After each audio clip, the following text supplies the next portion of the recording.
Hi everyone, it's William with the 1907 diary entry. I usually start with 1921, but I've already done 1921 today, so I hope you have or will watch that. Um, and yeah, we have Dmitri's second diary entry for his autumn in Moscow in 1907, and yesterday, his first diary entry since returning from the Crimea, he gave us a little bit of detail about what his Moscow schedule was like, back to the nose to the grindstone with the lessons, and he gave us the news that Maria's fiance, Prince Wilhelm of Sweden, would be arriving the next day. So that's the diary entry we have now. And the most important thing, I think, to him was that he went furniture shopping with Miss June and both of the Lamings and picked out some furniture that he really loved. And so that is going to figure as an important thing in today's diary entry. I'm going to do it in two parts because, as you know, for this month of October, I'm really pressed for time because I'm helping out my sister-in-law's catering company in the evening. So anyway, no need to repeat that, I guess. This is the 6th October of 1907. It's Moscow. It's a Saturday. And let's dive in. Today there were two big scenes with Tyotia. I got up as always at 7:30, then had coffee with Tyotia, during which she told me that I didn't need to wear my parade uniform because Wilhelm wouldn't be wearing his, to which I replied that everyone else would be in their parade uniforms, and she said that they could all just stay inside then and not come out on the platform. What a fool. But in the end, I did go in my parade uniform, but of course without the helmet. From 9 to 10, I had lessons and then went to the station. We met Wilhelm, went back, and I went to Niskuchny, where Cook and I killed 9 sparrows, 2 pigeons, and a crow. And lunch was the same as always.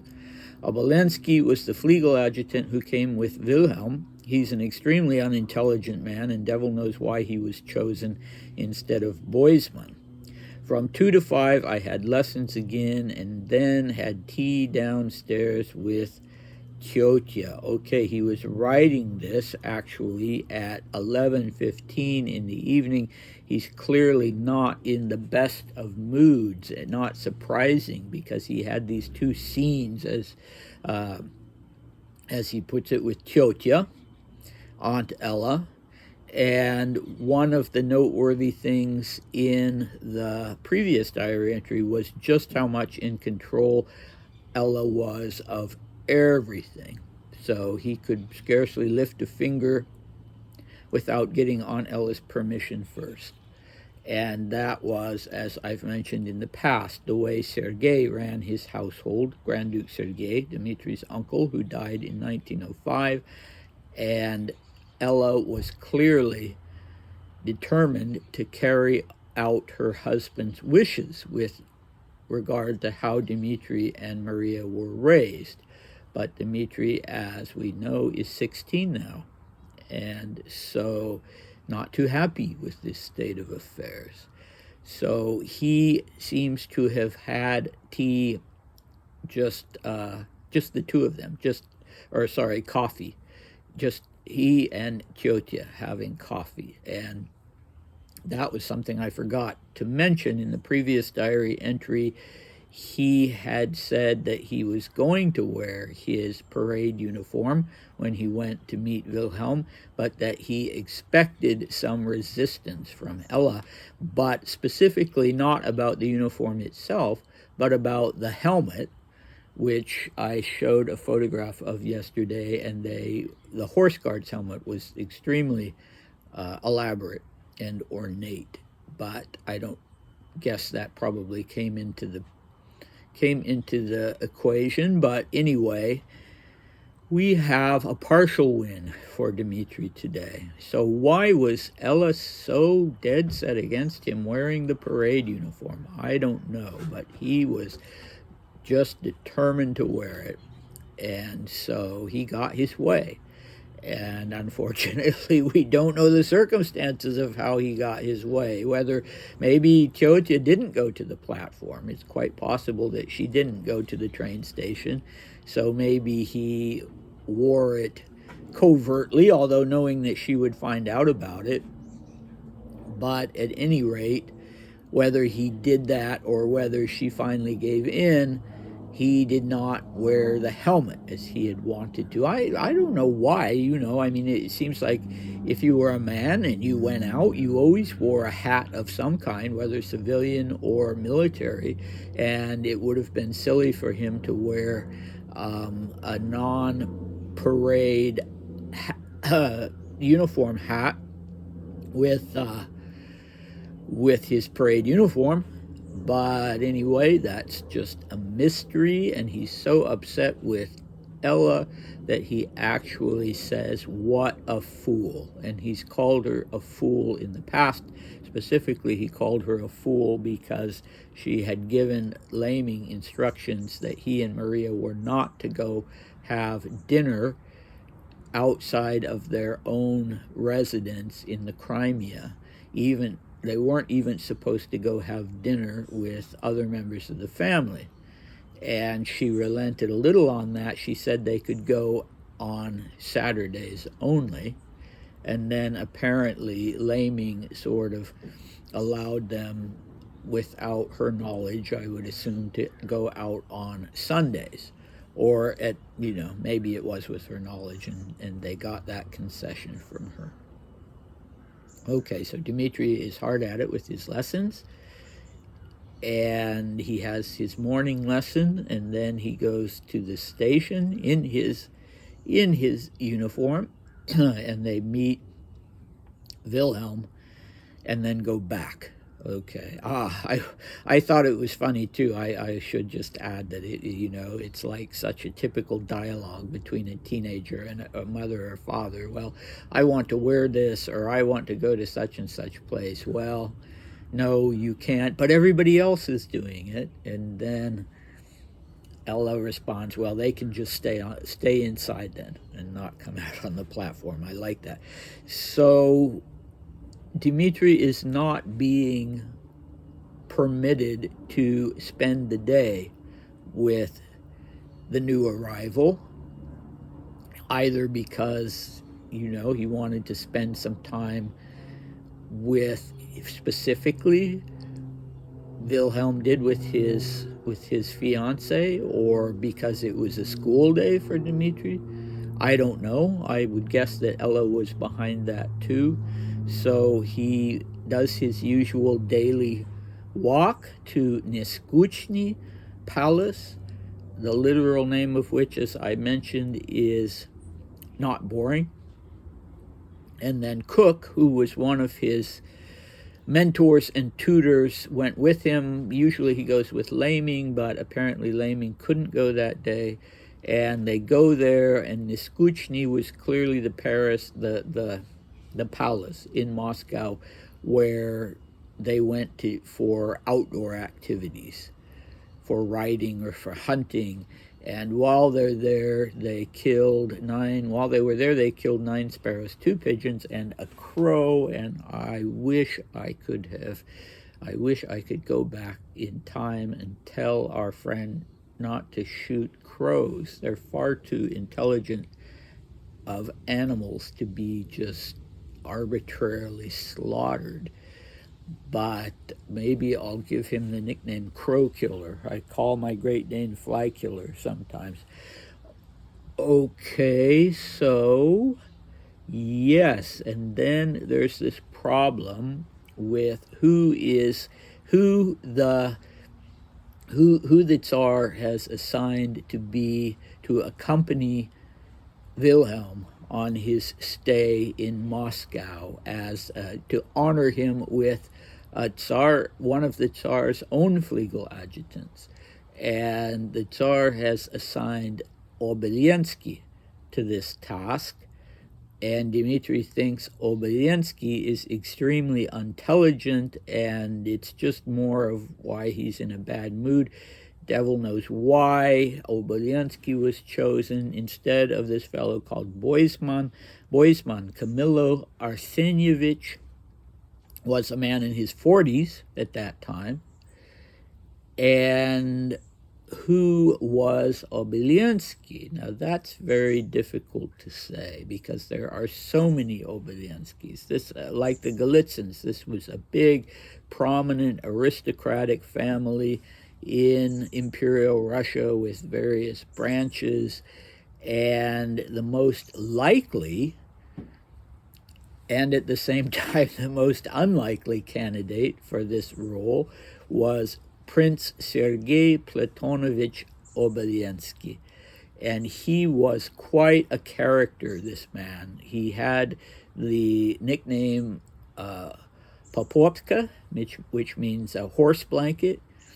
And apparently Dmitri thought he had the intelligence of a horse blanket.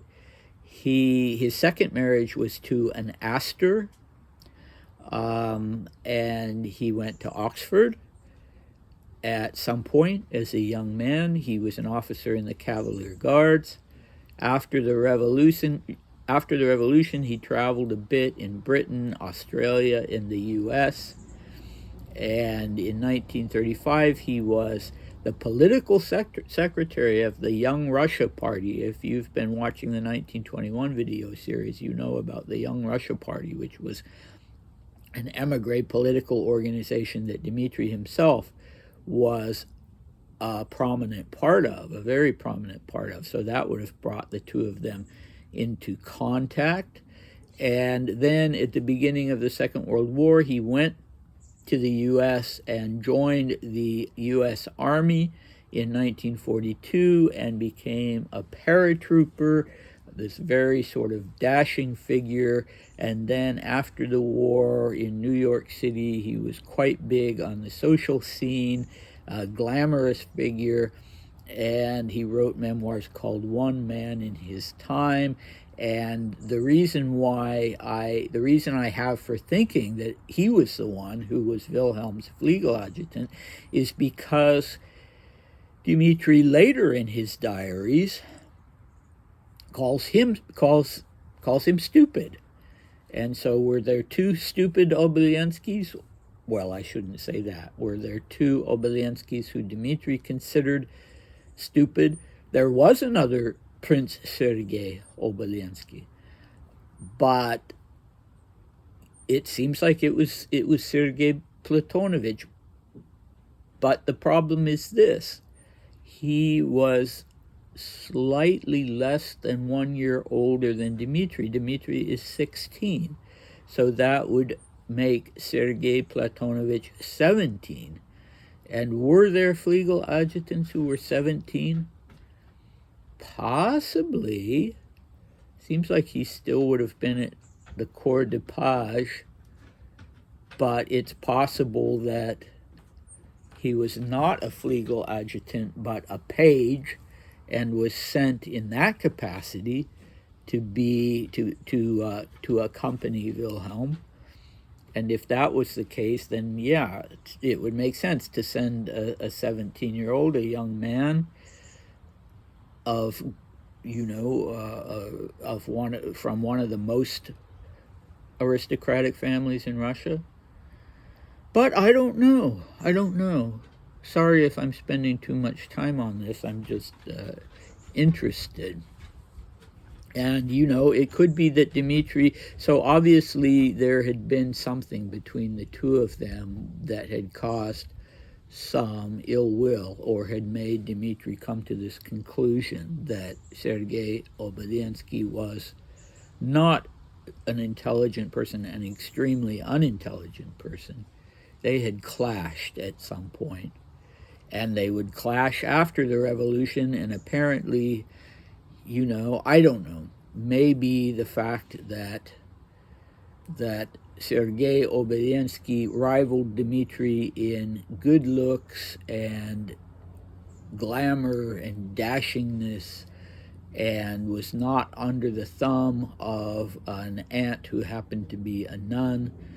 Yeah, maybe all of those things were points of resentment, and he would have preferred to have had this man in his 40s come along with Wilhelm. Well, another thing that I'm a little doubtful about because of age. So 17 is awfully young for Obolensky to have had this role. And here is, I've shown this photograph before, and it's Wilhelm, Maria, and Dmitri in his Horse Guards uniform, but without the helmet. And can he possibly be 16 in this photo? If you have an opinion on that, let me know.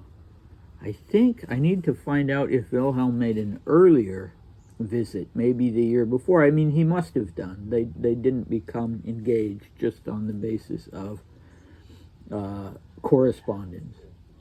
So my guess is that this is a year earlier, and this tunic that Dmitri is wearing in this photograph does not look like it's too small for him. Maybe that's the one that he had to, the same one that he had to squeeze into when he turned, on this occasion when he's 16. That's the most likely thing. I think here's another nice photo of Maria and Wilhelm with a dog. And yeah, that's it for the first half of this. Now, what is going to be worthwhile coming back to tomorrow, if you're at all curious, is the second scene with Aunt Ella. Even bigger than the first one, I think. So, hope to see you then. Bye.